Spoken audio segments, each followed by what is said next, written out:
So the question tonight is, do we scrap the OSP, do we modernize it, or do we leave it alone? We'll answer those questions when we come back.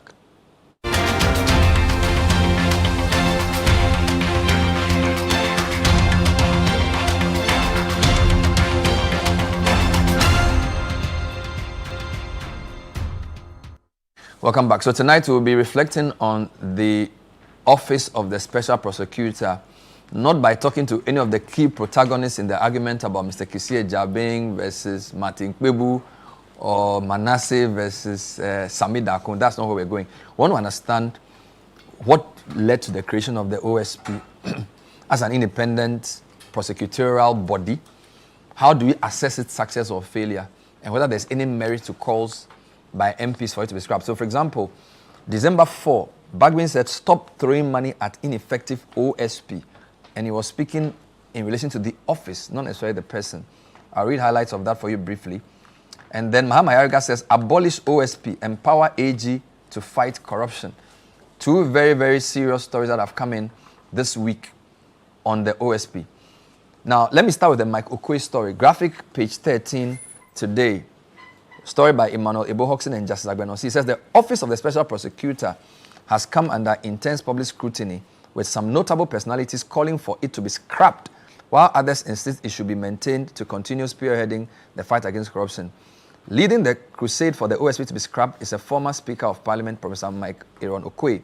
According to him, quote, a special prosecutor may not be necessary at all in the Republic, unquote. In an interview with the Daily Graphic, he explained that the proliferation of institutions was not ideal, calling for the strengthening of the Office of the Director of Public Prosecutions under the Office of the Attorney General to effectively deal with corruption cases. The story gives the background to the challenges within OSP and Mr. Kpebu. He says the calls for the OSP to be scrapped became more profound after private legal practitioner Martin Kpebu was arrested and detained last Wednesday, December 3, by the OSP. Mr. Kpebu was on premise of the OSP to assist in an inquiry relating to an allegation made by him that the special prosecutor, Kissie Jabing, acted untoward in the investigations against former finance minister. He was supposedly arrested after an altercation with a security staff member on the premises. Throwing more light on his stance, Professor Michael Okoye said the OSP should be abolished through a private member's bill, with the focus shifted to enhance the office of the DPP. Quote, there was a DPP called Jekedako, and we all know how strong he was, and his prosecutorial experience and strength. Prof. Okoye, under whose tenure as Speaker of Parliament, the OSP was passed. OSP law was passed. He bemoaned the proliferation of institutions to deal with the same things, leading to overlapping and limited results. If an institution is weak, strengthen it. You don't go and create another one, he said, stating the role of investigative bodies such as the National Intelligence Bureau having overlapping roles with other investigative bodies. Now, there's an aspect of the story that my guest in studio disagrees with. So I'll be speaking to Ankomah, who, during a lecture he gave a few days, or was it weeks back? A month back, at the Ghana Academy of Arts and Sciences, suggested a new institutional arrangement to manage natural resource wealth. In that presentation, he made suggestions about independent bodies and what to do with bodies like the OSP. I suspect the graphic misconstrued those lecture notes to mean that you support Prof. Okoye's views, which I know is not correct. So I've invited Ankomah to explain how he thinks we should go around this architecture of managing corruption or dealing with corruption. I also speak to Professor H. Kwesi Prempeh, who we know is the head of the Constitution Review Committee set up by President Mahama, but who was also instrumental in setting up the OSP law. Ace, let me start with you. Thanks for joining us. I know you correct what the graphic did. How surprised are you that all of a sudden, I won't say all of a sudden, because Okoye, even in the passage of the law, when he was speaker, said he had washed his hands off because he wasn't really in agreement. But the majority leader, the current speaker, the former speaker, all saying the office should be scrapped. Is this surprising to you? Yes and no. How long has the OSP been in place? 2017. 2017. So 8 years. Or 2018. 2017. Yeah, it's a short period. Yeah. I don't think it's evolved yet. When we set up offices, we must expect them to grow and to evolve. and even to make mistakes. We cannot expect 100%, the 80% conviction rate. The lawyers know that the genre of crimes that the OSP is supposed to prosecute, often white-collar crime, is some of the most sophisticated crime. This is not stealing, a dishonest appropriation of a thing that doesn't belong to you. This is not murder. You know, killing a person by use of unlawful harm, intentionally killing a person by use of unlawful harm. White-collar crimes are very sophisticated. That is why in some countries there must even be a predicate offense before there's a secondary offense, etc., etc. That's the first one. So a certain level of skill is required to investigate white-collar crime, which has been missing from our body politic, has even been missing from our Attorney General's department. And that is what, as a nation, we admitted when we set the OSP up. 2, people who engage in white-collar crime are sufficiently well-heeled to hire the best legal talent to raise every possible technical legal objection. And so we also need a bunch of prosecutors who are sufficiently savvy and knowledgeable in these areas of the law to be able to prosecute these offenses. That takes time. Look, how long did it take us to set up the OSP? My learned senior, Mr. Martin Amidu, was screaming his voice hoarse about the lack of facilities. Even Kisia Jabin, when he started, was screaming his voice hoarse as well. It's in recent years that he's been given the money to set the office up. Before the office could crawl, we say, kill the baby. Why are we in a hurry? Look, I'll tell you what. Parliament has a great aversion to all the independent institutions, that even those that are set up by the Constitution. Parliament has a great aversion to independent constitutional bodies. I'll tell you what. For years after the Constitution came into effect, the Auditor General had never bothered to assert the independence of disallowance and surcharge. It took us to go to court to get a court order to compel the Auditor General to start disallowing and surcharging. At least according to the World Bank, by the time we killed the Auditor General office again, by declaring the occupant Togolese and declaring him retired all of a sudden, the Auditor General had recovered 65 million cedis for the Republic of Ghana. This is according to the World Bank. Okay. Then we decided that he was doing too much work. But the interesting thing was that in Parliament, there was a debate, I think the vetting of a Minister of National Security, where between the minority and majority, they decided that the decision we went to a Supreme Court for, Occupy Ghana versus the Attorney General, was too bad. They should find a way to go around it. I remember we issued a statement challenging that, and they immediately backed down. So whenever the institution starts showing any independence, our Parliament tends to get antsy. Right? And I think that the people of Ghana must tell Parliament, guys, take it easy. Let's allow the office to grow. Let's allow the office even to make, look, yes, there's a lot of learning to be learned. I don't agree with everything they've done. There are lots of things they've done that I agree with as well. I think that, look, we are talking about the whole weaponization of bail. This didn't start today. We've been making this noise about the abuse of bail. By the police. Why? They arrest you on Friday. When they arrest you on Friday, they keep you in. You are there for about 6 hours. Nobody will speak with you. By the time they speak with you, they say the inspector to sign your bail has gone home. You are in for the weekend.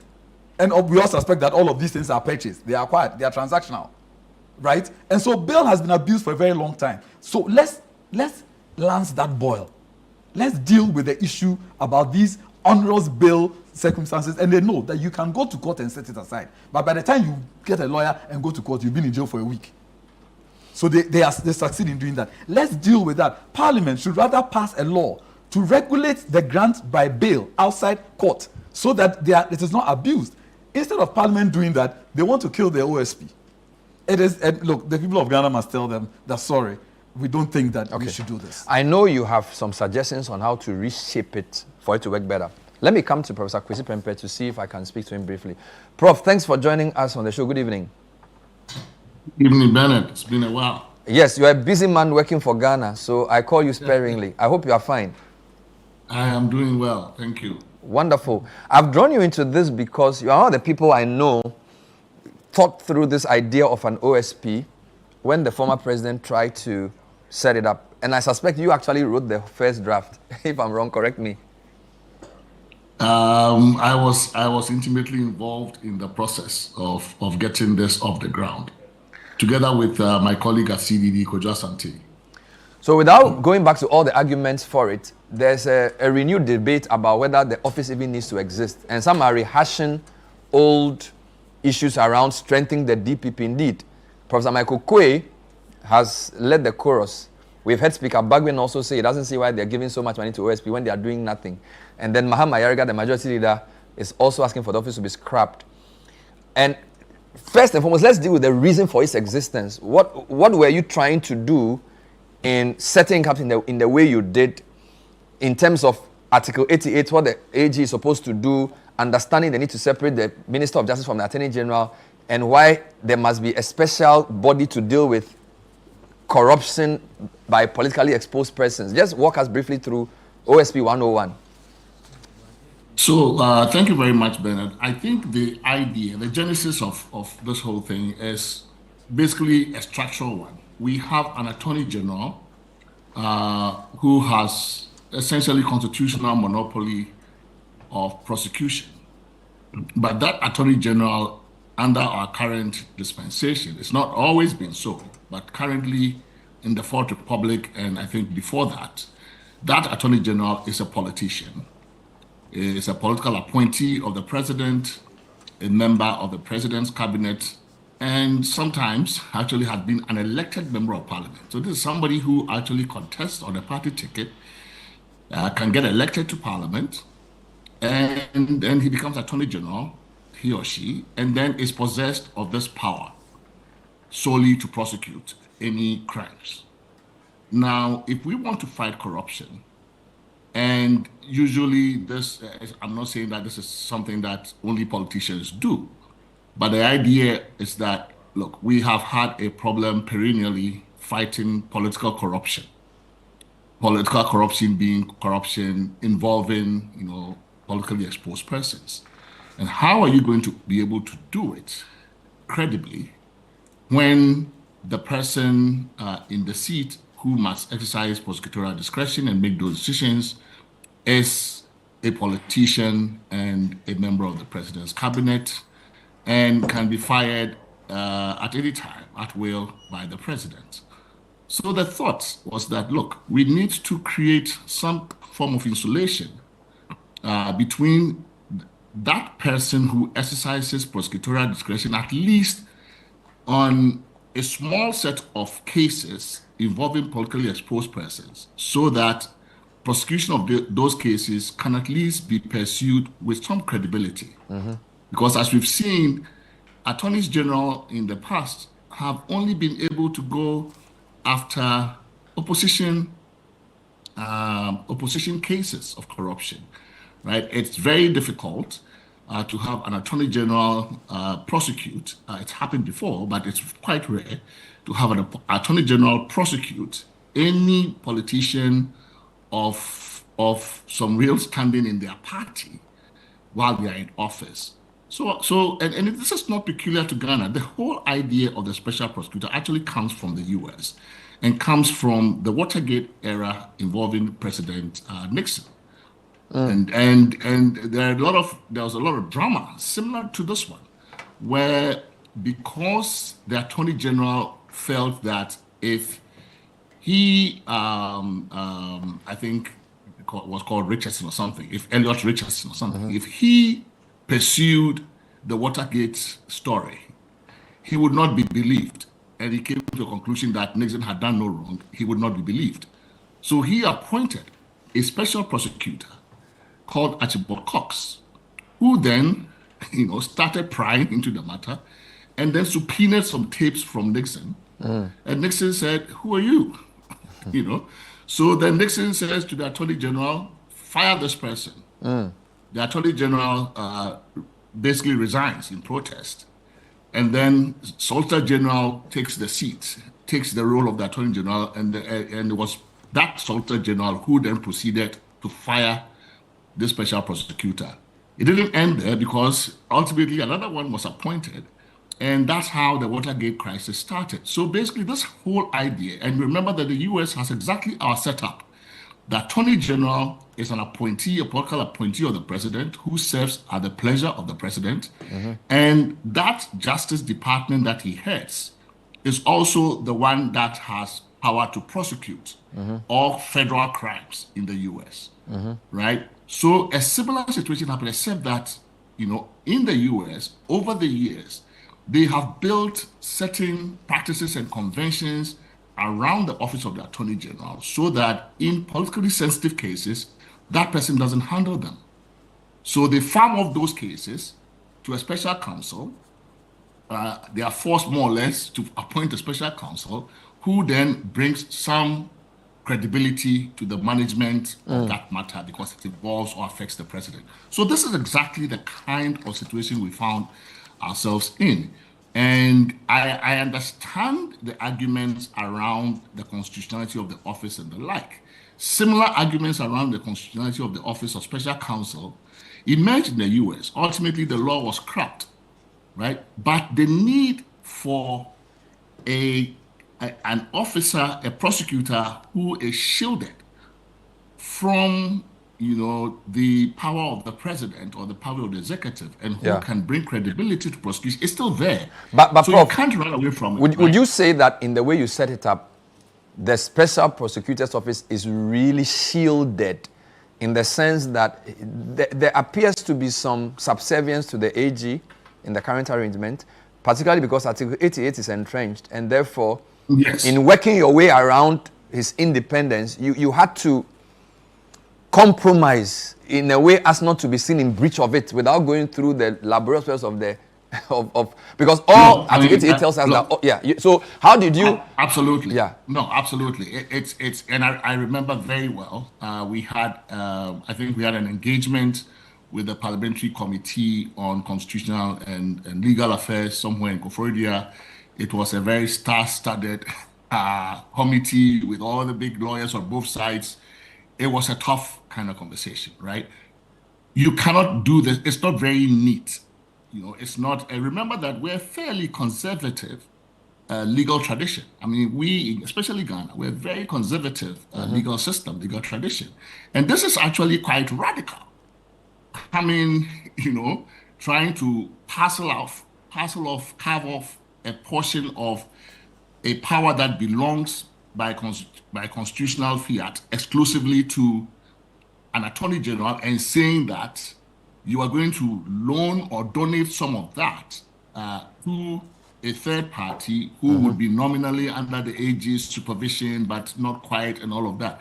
I mean, the independence issue was a tough one, right? And so, yes, I concede that it was not neat. And that there was very little one could do, and I mean, look, I concede, that, if you were looking at it strictly, there are difficulties with this arrangement, but there's no way to take the Attorney General's at least nominal supervision out without infringing 88 because the power belongs to this person. It is this person who actually must donate it.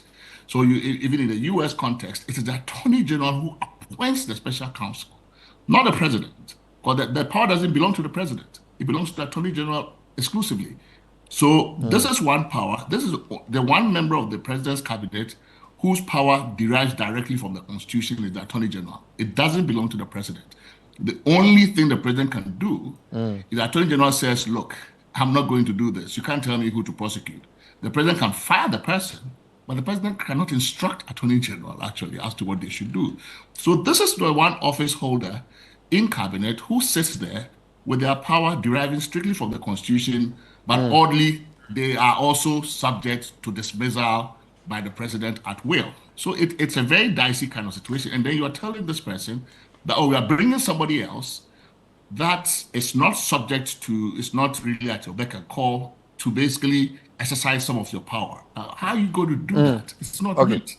Right? So this is what we try to do. And I understand the emerging drama around and the controversy around this thing because it is not it is actually, I think, to be expected that when you inject this new kind of foreign element into the body is going to fight it off because it's quite new in our system. And some of the things that in fact we had to grapple with in that law, things like non-conviction based asset recovery, not quite the kind of stuff that we are used to. Even some of the conversations we're having around lifestyle audits, unexplained wealth loss, these are very, very new things to our system. We are our criminal justice system is very conservative and old, almost archaic.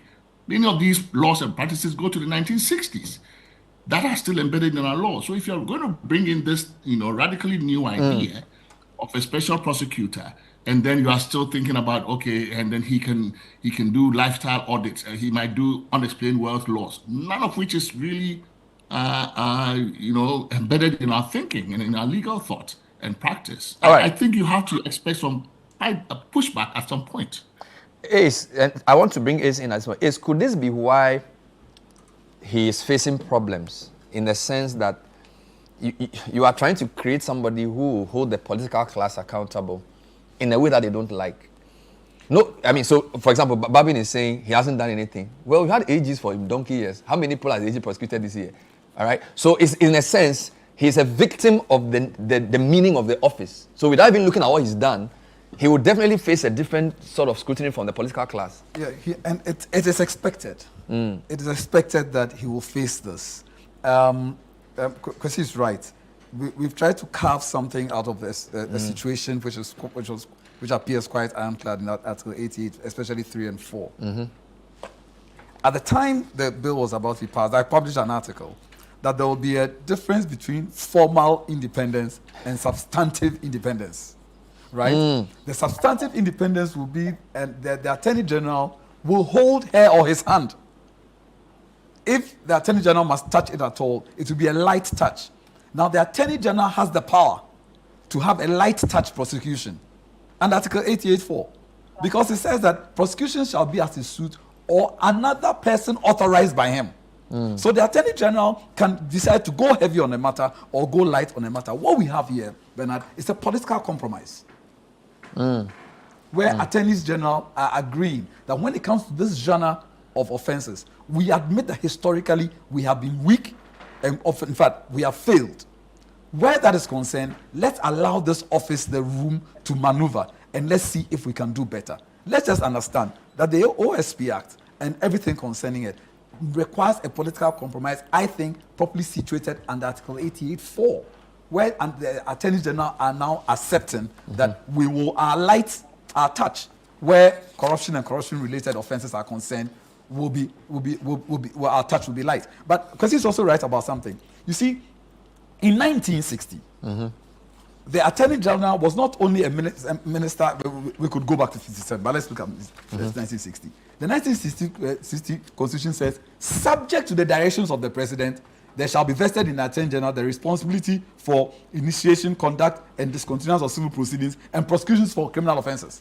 So as for that Constitution, it made even the powers of the Attorney General directly subject to the directions of the President. This is one of the things that the 1969 Constitution and constitutions after that kind of reversed by taking out that out and leaving it without that rider, subject to the directions of the President, to give the Attorney General, even in the Constitution, some form of independence. But the reality is that if the Attorney General sits at the cabinet table with other ministers, how easy is it going to be for that Attorney General to prosecute maybe the MP in the next constituency who he ran with and shared money with, they got the same sponsorship, maybe supported each other in the political campaign. But we also should understand that there's history to it, Bernard. At independence, the Attorney General only prosecuted crime. There was to be a Minister of Justice who was a liaison between the Attorney General and the government. Okay. That's 1957. And so the minister was then Jeffrey Beng. But the Attorney General was one Mr. Patterson. And when the strongest Asante-Volta alliance... NLM? happened, no. Which one? This is the regional councils. Okay. Which were supposed to be formed when the 1957 Constitution came into effect. And the Asante Council appointed one B.L. Tamaklo as its chair or speaker. And Jeffrey Beng said, no, he's an outsider. He's from Volta. He can't be in Asante. So he issued an opinion. When he issued the opinion, the CBP government then instructed Mr. Patterson to go to court. Patterson refused.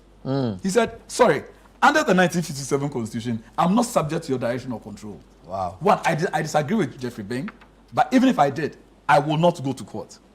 Then what happened? The CPP minority in Asante went to court and won and stopped Tamaklo from becoming the speaker or chair of that council. Once that happened, Patterson's position became untenable. He had to resign. So he quit and went to what is now Zambia to become Chief Justice. The office of Attorney General became open. And Jeffrey Bing applied. He ran against another person who was from the British Colonial Service, a judge from the British Colonial Service. Bing got accepted, but that was in the midst of the drafting the 1960 Constitution. And so when he assumed the office, he literally surrendered it to the then government, and we've lived with it to date. So that's the history behind this. That's the history behind the Attorney General being a minister. At independence, the Attorney General was not a minister. Attorney General became a minister in 1960.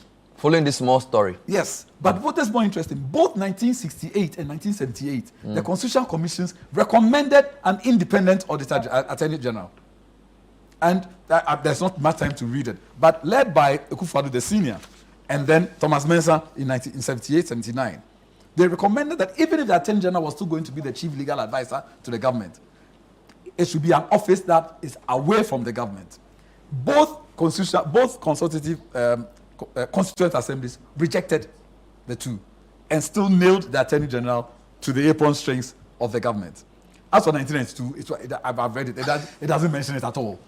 So there's an evolution. But you see what? We came to a realization that when it comes to corruption and corruption-related offenses, we have a problem.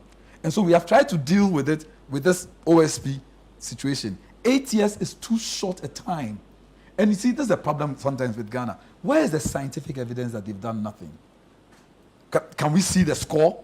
Can we point to an analysis from the Attorney General's Department on conviction rates per year? Compared to OSP? To compare, to see whether it is the same. And like I said, look, economic offenses and non-economic offenses are very different. Economic-based offenses that is why we have set up an IOCO, an economic and organized crime office. Why didn't we leave it to the police? We admit that when it comes to economic crimes, it is more complicated. There used to be an economic crime unit of the police, but it was not functioning. So we went to Parliament and set up an IOCO. So we have admitted that there are certain crimes that require specialized. People say, equip the Attorney General Department. Why didn't we equip them? Because we know that even if you equip them, the Attorney General is ultimately subject to the instructions of the executive, right? And so, if you look at my proposal, I'm even prepared to go a step further. IOCO should be brought under the. I'll come to your proposal. Yes, I want to take a short breather. When I come back, I'll ask HKP whether they put in place enough measures to protect the office and the person, because as we know, some people have filed specific petitions against him. We are not going to the merits, but I remember again the debate around this. Some people were saying that even the way the person should be removed, if it's not properly calibrated, when he begins his work, it will be very easy to remove him, which is something we've seen. This is the point of view tonight. We're discussing calls for the scrapping of the office of the special prosecutor versus modifying it or leaving it alone. I have two guests who are helping me think through this. Stay with us. Come back. So tonight, the question, we've put it in three ways because some people are saying scrap the OSP. Mahama Yarga is leading that bunch. Secretary Professor Michael Quay as well. The office should go. Some say leave it alone. And when I hear Kwesi Prempeh and even Kojo Asante of CDD, they're saying, look, just leave it the way it is. But I suspect you feel like you can tweak it to make it better. So what are you proposing? Well, it's a relook at the Constitution. We have to look at Article 88, 3 and 4. Okay. My conclusion. By the way, let me read 88, 3 and 4 for the sake of non-constitutional lawyers, because I think we've referred to it about 4 times. 88, 3. All the Attorney General shall be responsible for the initiation and conduct of all prosecutions of criminal offences. That's 3. 4. All offences prosecuted in the name of the Republic of Ghana shall be the suit of the Attorney General or any other person authorized by him in accordance with any law. In accordance with any law. So in accordance with the law, the OSP, my argument is that falls under this thing. Okay, so having studied the whole constitutional history of the Attorney General's office, I think that I think that maybe the situation at the time compelled Bing and Nkrumah to surrender the office to the presidency. 60 years down the line, it's time to take 65 years. It's time to take a look at it again. Has it served us well? And I think that Parliament passing the OSP Act is the biggest conceding that when it comes to corruption and corruption-related offences, we have the Attorney General's office has not done well. And like I said, the reason is that one, economic crimes are very difficult to prove and prosecute, and two, they get some of the best lawyers. They raise objections that sometimes the lawyers prosecuting haven't even come across before. You send a policeman to prosecute an economic crime, the police prosecutor. You get a good lawyer, he or she's going to dance around the prosecutor, raise all kinds of objections that we've been in court paying watching brief for police prosecutors. It's not easy.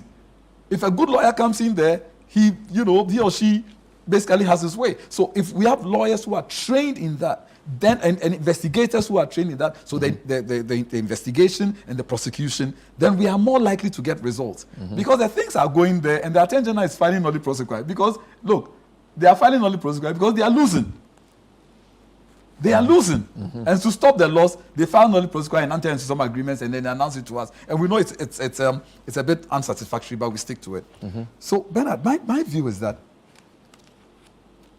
the energy that led to forming the OSP, and I think they're showing a lot of energy, should be matched with the quiet stability of the Director of Public Prosecutions, which is the branch of the Attorney General's Department that prosecutes all crime. My view is that we cannot trust any government with criminal prosecutions, because we've seen that it favors their friends.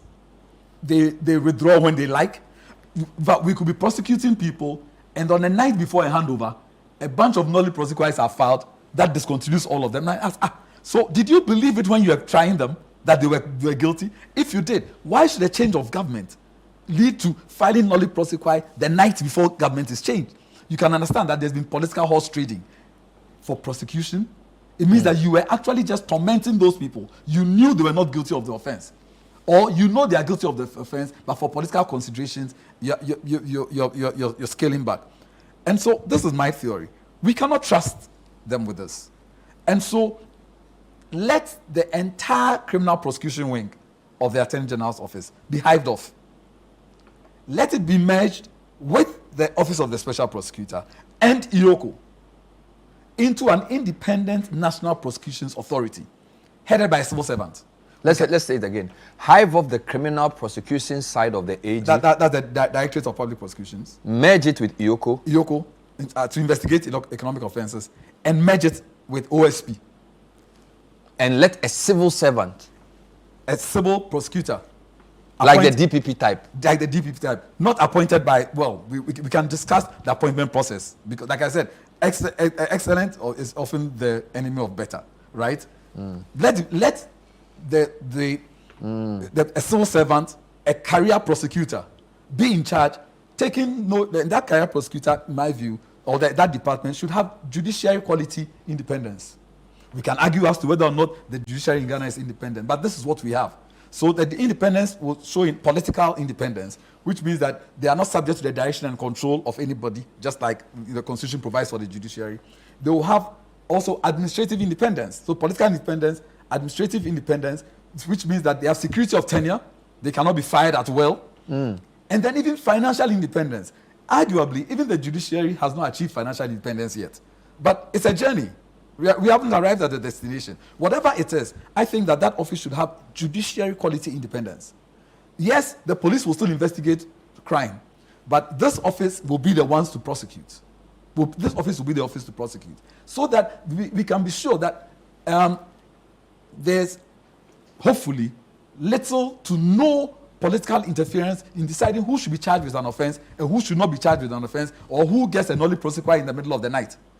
It dovetails into the issue of nulli prosequi. It's a bit technical. But before that, if you remove the DPP from the Attorney General and merge it to IOCO and OSP, what becomes of the Attorney General's Department? The Attorney General's Department has 3 other key functions. If you go back to 88, 1, the Attorney General is the principal legal advisor to the government. They will still do that. 2, the Attorney General is the Attorney General who initiates and defends civil legal action against the government, for or against the government. Civil. 3, there's also the legislative drafting wing, which helps Parliament. When Parliament has decided, they put it in the legislative drafting language.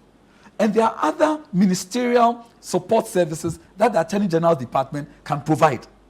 So but the criminal prosecution, which is just one of the legs, if it's taken away, it has enough legs to walk. So then the AG will still be a politician. Still be a politician. I believe in that. The AG should be a politician who sits there and advises them at the table. But then merging IOCO, OSP, and DPP takes criminal and then prosecution away. Debate how to choose the head. Oh, that is not an issue. We can start the debate. Which means you believe that the DPP has enough professional prosecutors. We'll then have. You see, we are pouring a lot of money into the OSP. Imagine that we're doing it to one body, appointing bright students from school, bright lawyers, paying them well to do prosecutions, right? Strong lawyers who can stand the even strong lawyers that the accused persons will bring to court. Imagine that we had people like that. Can match them boot for boot. Like they in America, they are prosecutors and they are defense lawyers from beginning. From beginning, they can match them boot for boot. Right now, they are not matching them. The defense attorneys are having their way. Because you are right. It seems like the prosecutors, I don't think they're as well paid. Well, that's one and issue. Also the independence. So if they have financial independence, they get the budgets. And I agree. Man, let me tell you a story. The financial independence thing is a bit touchy. And I'll tell you because I think I have the permission to do it. There was a time when the government was slashing the judiciary's budget. The Bar Association got angry and called lawyers together that let's take the government to court. Because if you slash the judiciary's budget, what is the judiciary going to do? I think the government heard that the bar was about to do it. Within that week, they reversed it.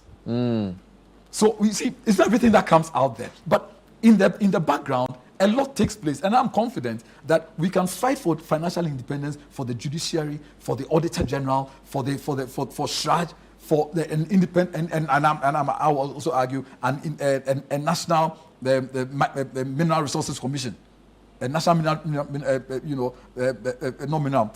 Natural Resources Commission. Your fight against Galamsey is a big one. I'll come back to that when we come back. I'll let you explain this. But so just to round up, I think that there is room for this, but we need a specific constitutional amendment. For this type of thing? For my proposal, we need a constitutional amendment. We'll be right back. This is the point of view. Tonight we're talking the OSP. Scrap it, leave it alone, or refine it. We'll be right back.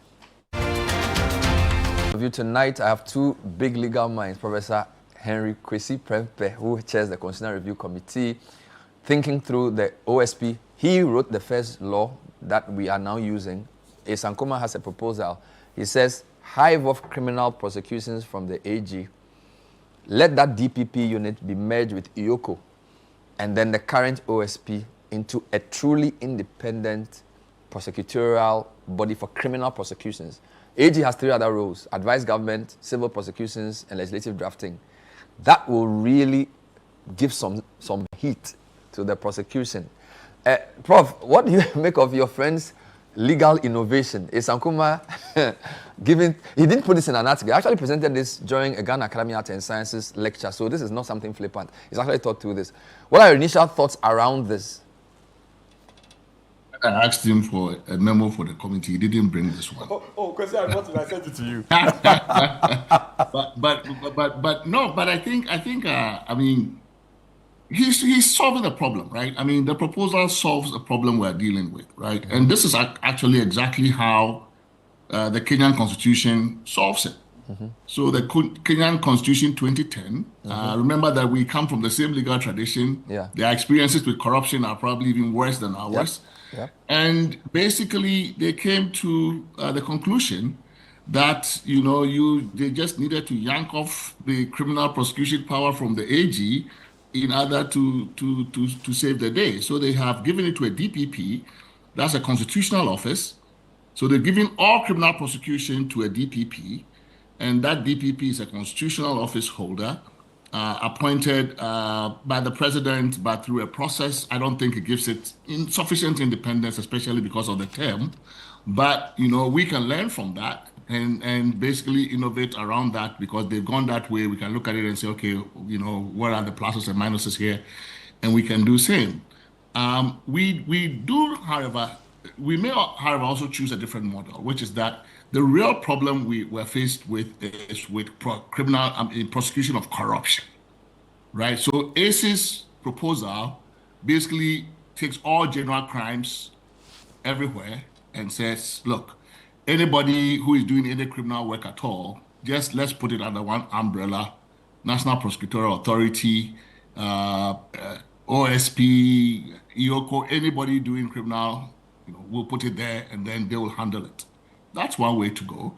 You could also say that, look, we can basically carve out the problematic areas where there is apparent or actual conflict of interest, which is, it's not that it's only corruption. Sometimes murder cases also present, conflict of interest problems because they involve politically exposed persons, right? So in favor of AC's argument, you would say that, look, it's not only corruption that presents difficulty because of politics.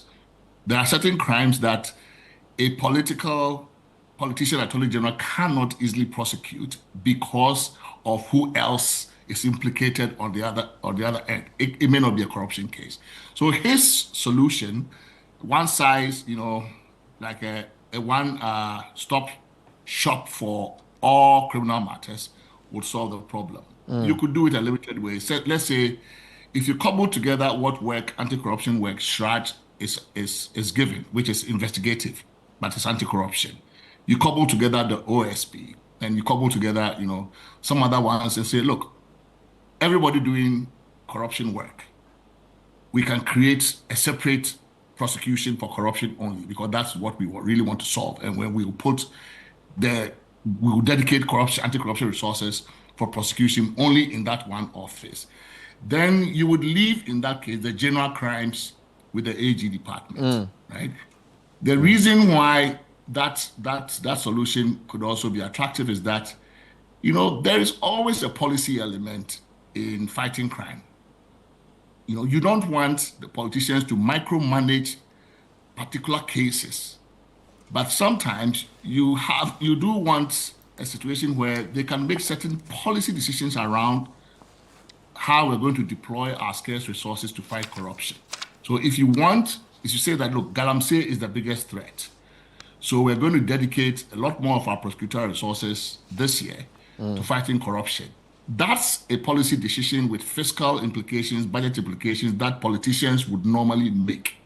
So you could say that we still keep some general crimes with the AG's department, and then but actually I'm a bit agnostic about, I think as long as it solves the problem we're trying to fight, which is corruption, as long as it takes corruption cases and it can add other ones, but as long as the corruption cases are included in the cases that the AG, a politician AG, may not handle, I'm fine. All right. You can also then decide that you can go back to the old model, where in some jurisdictions the AG is a civil servant, like the DPP.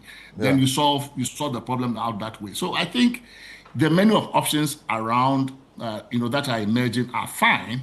They are all directed at solving a problem.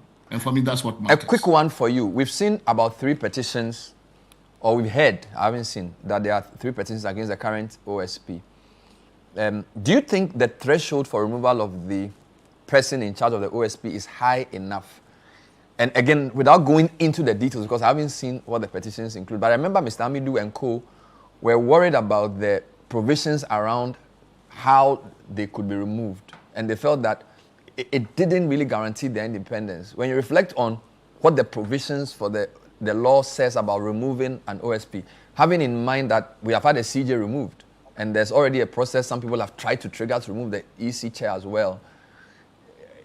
So basically, this is from what you've said so far, this is just a rhetorical question, right? No, I'm just asking.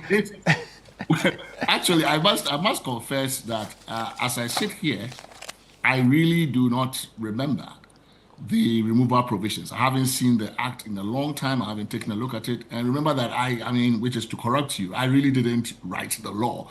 We made certain drafts and contributions and memos and others that evolved over time. So at some point, I think, if my memory serves me right, the removal provisions were linked to, or maybe not the removal, maybe Court of Appeal. I don't remember. Seriously. You are doing too many things. Yeah, but I think the CJ has to get involved at some point. Yes, I confess to you that I had not really followed. No, Ace has the information. Yeah, don't worry. It's what is it? It's similar to what happens to a court of appeal judge, a superior court That's judge. correct. Yes. So the Exactly. same process, So proven if misconduct, Article 146. etc. Same thing. Same thing. Same 146 Yeah, process. it will be same thing. It will be same thing. Yeah, yeah. So Yeah. maybe- So really, I think basically, look, this office is new. This is correct. It's a very new office. We are not used to it. It's like I said, foreign matter, entering our body, and we're not used to it. There are many things down the line that we could do to fight corruption that we are not used to and that we are resistant to, including, like I said, lifetime audits, unexplained wealth loss. This is where the trend is globally. Established democracies are doing it this way. There's no other way, given the evolving technologies and everything, to fight corruption the way we're doing it. So we must basically be ready for more innovative ways of doing this thing. If we want to remain in the same old mode that, this is Attorney General's function, this constitutional, you can't fight it, right? Basically, you just have to innovate around this problem. And I agree with Ace that, the problem we are facing now calls for a constitutional solution. Basically, that's how we resolve this impasse. If we don't, we will start litigating around it. The office will basically disappear. It will disappear at some point if we don't solve the problem. But if we are really serious about solving it, there is no shortage of ideas, innovative ideas to deal with the problem. There are comparative models around. All right. We can innovate our own. Like I said, the SHRAG is there. We can leave SHRAG to do ombudsman and human rights work. There's plenty of that work to do.